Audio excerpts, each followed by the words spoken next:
What's up, YouTube? Welcome back to Psychotic Street Builds. If you guys haven't already, hit that subscribe button. In today's video, we're going to go ahead and assemble the LS1 that we got for the E46. But make sure you guys stick around to the end because we got a very special surprise for you guys. Without further ado, let's go ahead and get the block cleaned up. Let's go get it honed out, and then we'll start the assembly process. All right.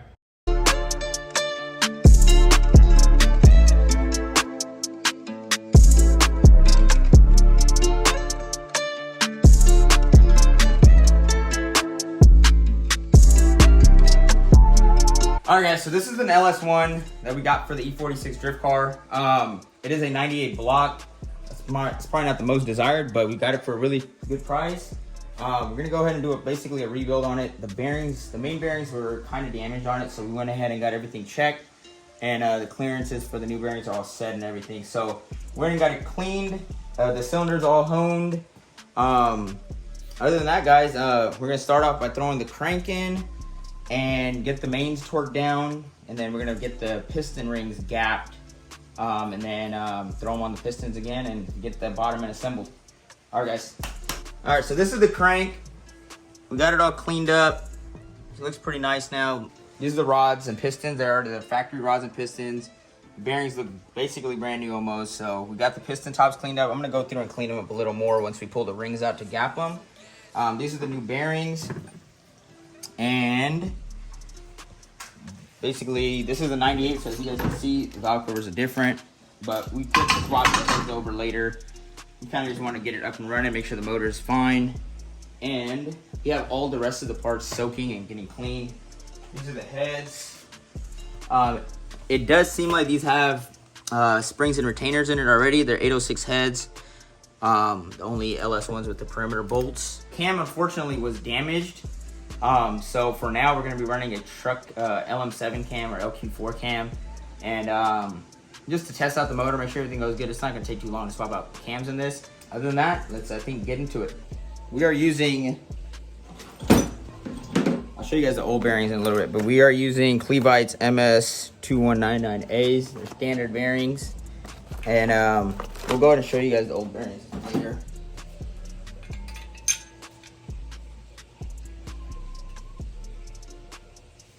Okay, now rub a little oil on these guys. A lot of people use a little bit excess oil. I don't like to use a lot. It doesn't really need a lot. This engine is not going to be sitting around for long, so it will get oil running through it pretty soon here. All right, guys, let's go ahead and get the crank thrown in here. Okay, hold on.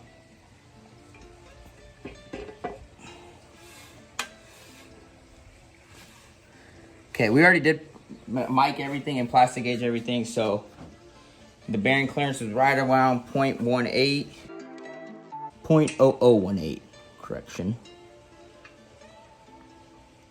Torque the inners to 15, make sure you seat the thrust bearings, and then torque the middles to 80 degrees, and then you go to the 15 on the outers, and then those are 51 or 53 degrees, something like that. So what, bro? What are you talking about, man? We'll go. I got them all snugged down, so I'm not sitting here ratcheting, but go ahead and just.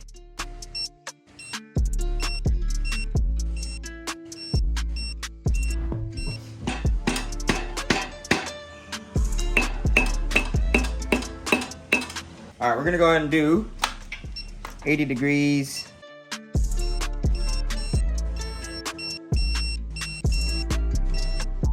All right, guys, that's the first step. She's spinning really nice still. Let's go ahead and get a 15 socket thrown on and set this guy back up to 15. And these, it's gonna go to 53 degrees. All right, guys, now we got the last step. Keep making sure she spins really nice. And these bolts, guys, on the side cap bolts, if you guys are reusing them, make sure you guys put silicone.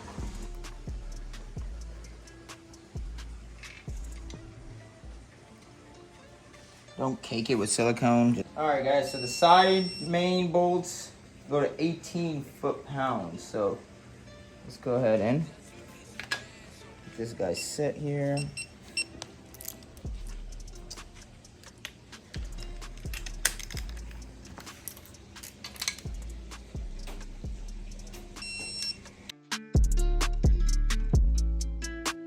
All right, we got ourselves an installed crank.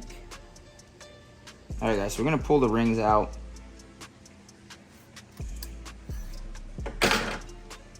And we're gonna check the gap. I'm gonna actually pull one ring at a time. Make sure we clean it. So this is the factory rings. We didn't touch them yet. Just got it in there. These aren't the best feeler gauges, obviously. So that's a 25, and it's right there. It feels tight. So that one is good. We got this piston somewhat cleaned up.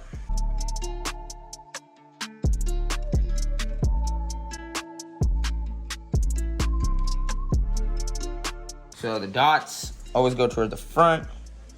Get this cap off of here. Rod bearings do look fine. So we're gonna reuse them. They're not damaged.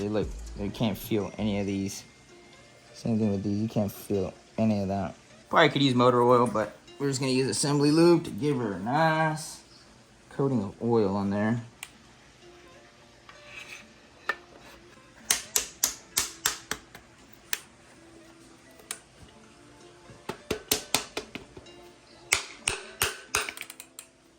That's how you do it, guys.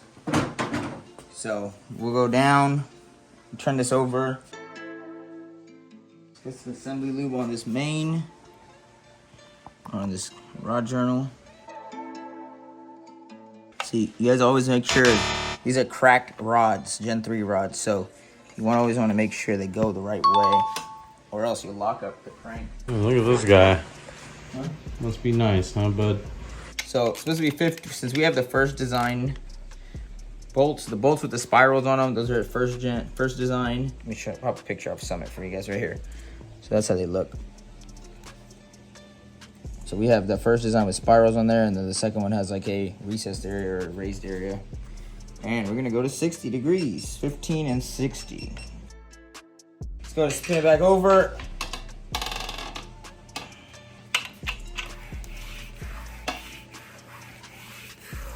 So we're gonna do that.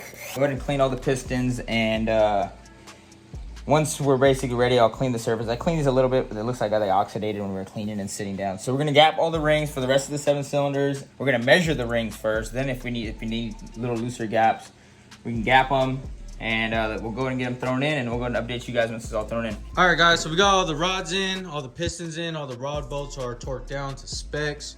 We're gonna go ahead and start assembling this thing already. We do have the heads taken apart. All our accessories came in. We do have the 302-1 Holley rep pan. It does have a shallower sump right here, so it's not hanging too low. Actually hides behind the subframe really nice. All of our gaskets are here. We got our push rods, lifters, rockers. Yeah, so we're gonna go ahead and start assembling this motor. Our goal tonight is to get some oil ran through her at least, get her lubed up. That way we don't have no dry starts. All right, guys. So we do have a 17-21. Yeah, 17-21. I don't know if you guys can see that on camera, but this is an LQ4, LQ9 LS1 cam from like a 01, 02 LS1. So let's go ahead and get it installed. And then as you're putting it in, I want to make sure you keep spinning it. So if there's any restrictions, you'll feel it before it's all the way in. All right, when I got the cam installed, let's go ahead and throw some water pump bolts on there. She spins really nice. So I do know the timing needs to be around there. We got the cam cover ready, guys. Let's go ahead and get that bolted in.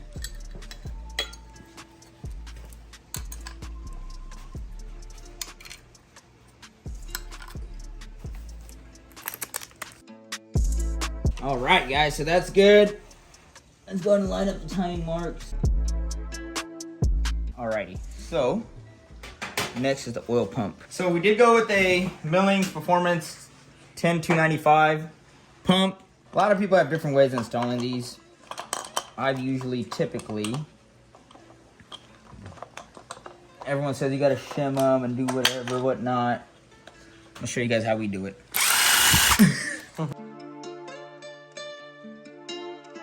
That's how you install the oil pump, psychotic street build style. Yeah. All right, guys, so we're gonna be using a truck girdle, I think, because it fits better with this pickup tube and pan that we're using.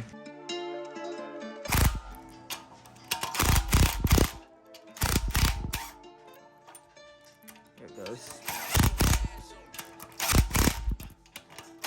I know only issue we're gonna run into here is, since the rear cover is not on, we're gonna have to pull this engine off of here, bro, and put the rear cover on, then put the oil pan on. All right, guys, we're gonna change out the front crank seal. It's the old one right here. Just pop it out from the back and get that guy replaced. Let's go ahead and get this gasket set on. I don't have the tool to actually level this.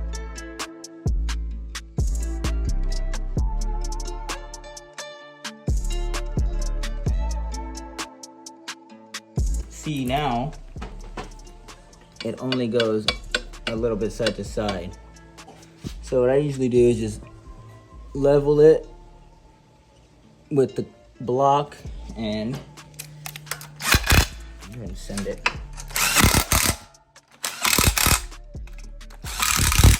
All right, guys, we got the girdle in, pickup tubes in, we got the crank pulley installed, Front covers installed. front covers installed. I think we're gonna move on to the pan.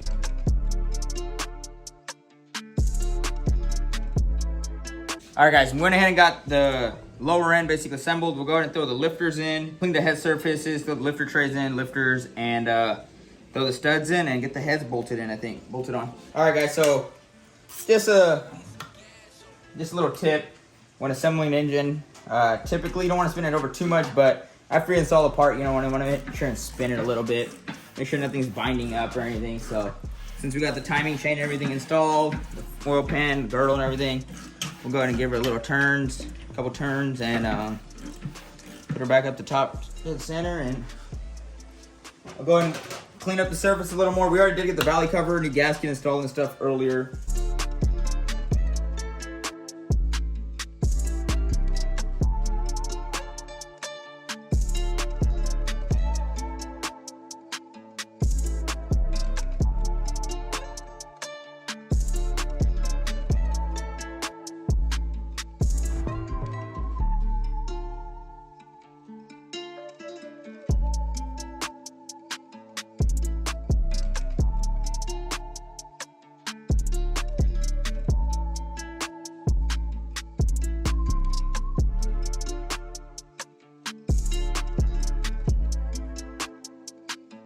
All right, guys, so we got the head set on, all the surface is clean. You guys probably seen it in the time lapse. The lifters are all installed, head gaskets, and then we have the ARP head bolts already somewhat snugged up. We're getting ready to go ahead and torque those guys down. I did just push everything in just to make sure, because I was having some problems where the valves were hitting the piston, so I wanted to just kind of assemble it, mock it up before, and turn it over with the head gaskets. I think the thickness of the head gaskets took up the relief. So we got all that, made sure it's all good. As you guys seen, front cover's all gone, put on, heads are on. Let's go ahead and torque these ARP head bolts. I think it's 25, 50, and 75. That's one side done. These rockers thrown back in. All right, guys, we're gonna do the same thing onto the driver's side. Get the head bolts torqued in the sequence the ARP wants, and we'll update you guys as soon as we get that side done.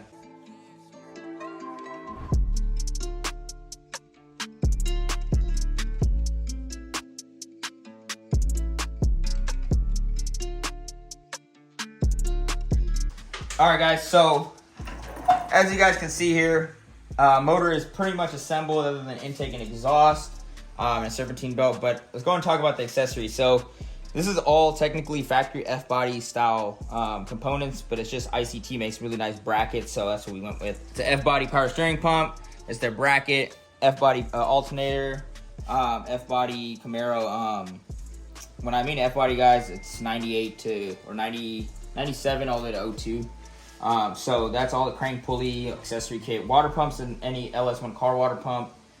Missing the thermostat housing still, but other than that, guys, she's pretty much assembled.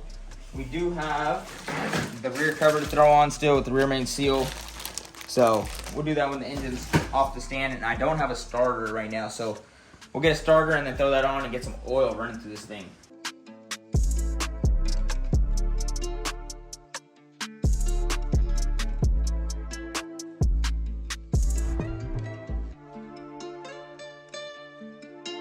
So we already got the cover installed. I'm gonna go home and level it, basically put it exactly where I want it, bolt it down, put some silicone on the 4 edges, and get this pan bolted up, guys. Throw some oil in it, and throw the flywheel on it, and we'll go ahead and get it cranked. Buddy out in Dixon from OfferUp. So this is a used pan with the gasket, you know, because we said it's a budget bill, guys. So if you're watching this, Dixon guy, yeah, you know, you're helping us build a tire slayer.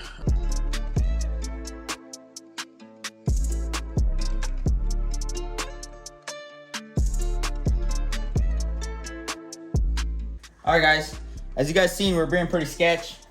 I don't have the proper ways of at least keeping this thing up, but we already got the oil pan on, rear cover on. One of the bolts was being a pain, but it seems like it went in. Obviously, it is torqued down to getting tight. So we're gonna go ahead and get the drain plug thrown on and get the flywheel thrown on. And we'll go ahead and set it on the ground and give it a crank, guys. We're gonna pull the spark plugs out also.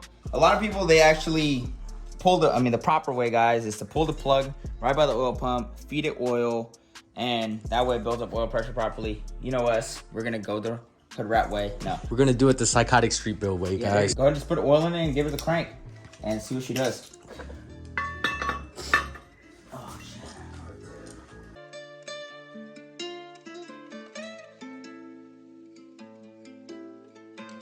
All right, guys, so we got the engine on the floor, oil pan's torqued down, flywheel's put on, and everything's ready to go.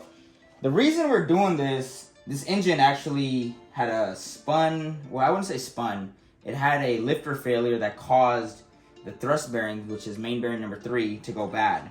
So these are the old bearings. See how it looks like metal went through, guys?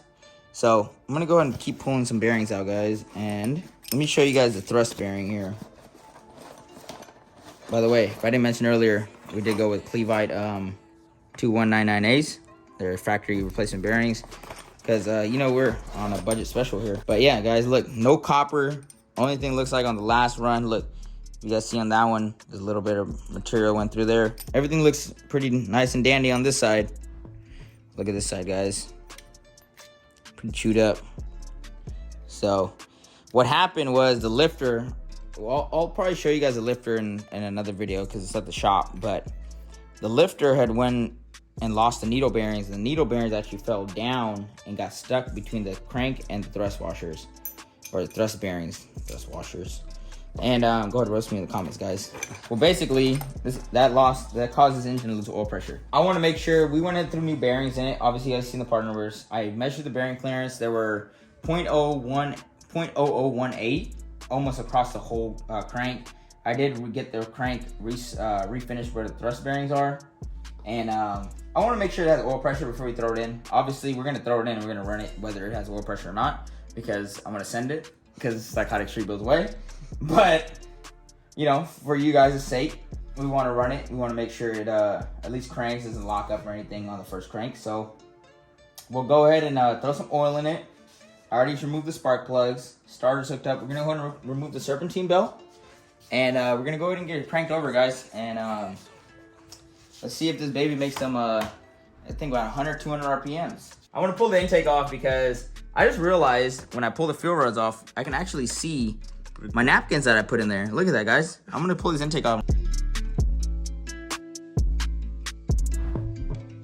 All right, guys. We went with the O'Reilly Special. O'Reilly. No trademark. No trademark. All right, guys. So we didn't prime it up the normal, usual way. So it's gonna give us a little bit to prime it up.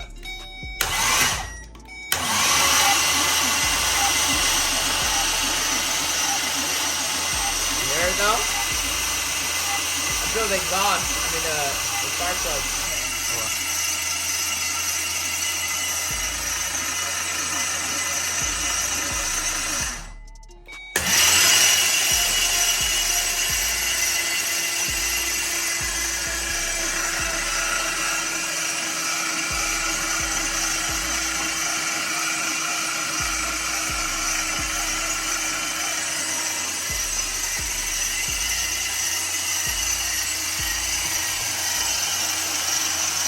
Oh, there it goes, there it goes, there it goes. Look at that, boys. Look at the oil start coming into the lifters. Check on that side. I got oil. You got oil? On one. It's coming in. Oh, I got oil. I got oil on two. See that, guys? That's 50. I don't know if it's enough for the lifters, but we're gonna go and let the starter cool off a little bit, and we'll go ahead and give it another crank. I want to see oil out of all the push rods. I see one, two, three, and then I see 1, 2, and that's about it on this side. So we're gonna go ahead and like crank it over a little bit more. I want to make sure that actually, believe it or not, I was telling TJ earlier, we actually had oil right about at 45 psi. So right about there. So we're going to show you guys again, just in case you guys didn't see. Oh, there you go. It's dripping now. Good drip. All right, guys. That's a good sign. Yes, sir. All right, guys. So we got about 45 pounds of oil pressure just cranking. That's off starter. We removed the alternator. We removed the plug. Put some oil in there, just to prime the pump up. That's the right way to do it, actually, guys. So if you guys have an LS you're building that's fresh, everything's new, go ahead and pull this plug, prime with 3/8 fuel hose or any hose actually, thread it in there, put some oil in there, and then crank it over. That's actually the right way. We might have chewed up a little bit of our life at the bearings, but hey, the Psychotic Street Builds way. We're gonna go ahead and put the plugs in, guys. You can hear just off the starter the compression, and as long as it doesn't miss a beat, we should be good. That's all we're really testing for. We're gonna go ahead and hit it with the torque spec, you know. Yeah, see our psychotic ways? Yeah, we got the jump box and freaking Straight psychotic street build, guys. I could have fired this engine up by the ECU. With brake clean. Oh my god. See? Told you. Yeah. I don't think we have compression. That's compression we're fighting now. That's good. That's a good sign. Yeah. All right, guys. We went and got the LS1 intake thrown back on with the fuel rods and everything. Basically all complete. We did try to crank it with the spark plugs back in, but as you guys seen our setup earlier, it wasn't enough juice for it. It obviously is making enough compression to kill a battery, but I think we'll be all right. We made about 45 pounds of oil pressure, as you guys seen. She's ready to go in the car. So next scene you guys see, or next video you guys see, we'll probably be throwing it in the car. We got the whole fuel system ready to go in. We do have an Aeromotive fuel pressure regulator and the whole fuel system ready for this thing already. Only thing I need to do, I think what I'm gonna do actually, is get a fuel cell. The fuel cell is because the E46s have two banks basically in the fuel tank, and I don't want to have to run 2 gauges to run the sending units, blah blah blah. But you guys will find out in later videos. It is a cheap build. So we're gonna go ahead and do is, you know, drop it in. Obviously it makes good oil pressure right now. The motor is basically ready to get dropped in the car, guys. We're just gonna throw the clutch kit on with the bushing on there, with the CD09 input shaft bushing. But TJ, go ahead and tell them about the surprise. Well, I got a question, Daniel. What's better than one LS1? Multiple LS1s. Man, you are right about that. That's a surprise, guys. You guys got to stay tuned. Make sure you like, comment, and subscribe. And stay tuned for this next build, because we got a very nice surprise for you guys. All right.